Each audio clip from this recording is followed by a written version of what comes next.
Okay, so we're still on our quiz or our practice test, and we're on exercise 19. This is the one where it has 3,000 people. There's about 3,000 people in there, and then they want to know how many people are there per square mile. So we have to do two things. We first have to find out the area of our trapezoid, and then we need to divide it into the number of people, and that will tell us how many people per square mile. Okay.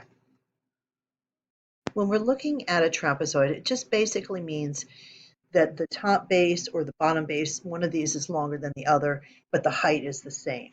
So when we look at this base, our top base is 4, our bottom base is 6, and our height is 10. And if you notice, the height, all they're showing us is this little square right here. It's from the bottom of the base 2 all the way to the top of base 1. So that is going to be 10 miles. So we have our trapezoid here. Notice that the bottom base is a little bit wider than the top base. And we take our two bases and we add them together, and 4 plus 6 is going to give us 10. We divide that by 2, which is our formula for base. And then we multiply the base times the height, which is going to be our 10 divided by 2 is going to give us 5, times 10 is going to give us 50. So now what we have to do is we have to divide our 50, which is our square miles, into our 3,000, which is 3,000 people, and figure out how many people are living on each one of those square miles.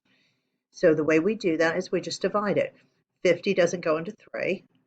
50 does not go into 30. And again, you can put an X there or not. 50 does go into 300 though. And 5 times 6 equals 30. So I know that that is going to give me 0. Okay. And when I have nothing left over, I just put another 0. So there's going to be 60 people living on each one of those square miles.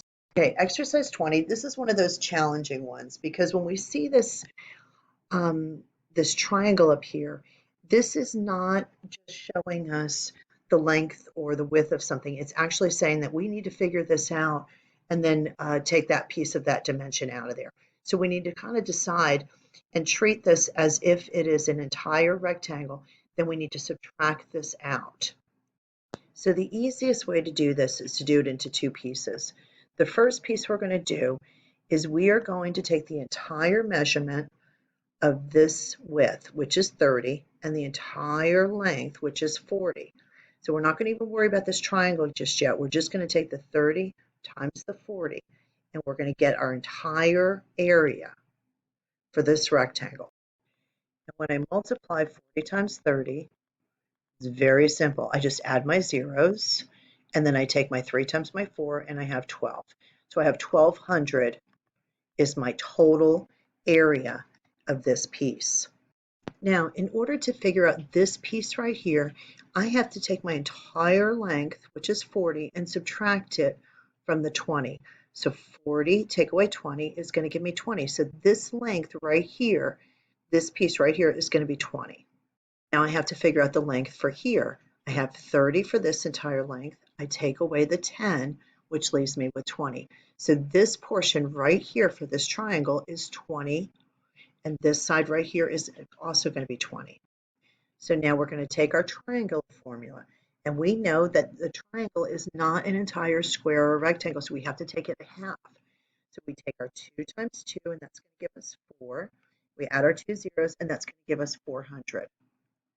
We have to divide our 400 in half, and that's going to give us 4 divided by 2 is going to give us 2, so it'll be 200. So we have to take this portion away because when we look in our original problem, they're not including this portion. This portion right here has been taken away. So if we're getting mulch or if we're getting concrete or we're getting paint, we don't need to paint or mulch or concrete this section, so we don't need materials for that.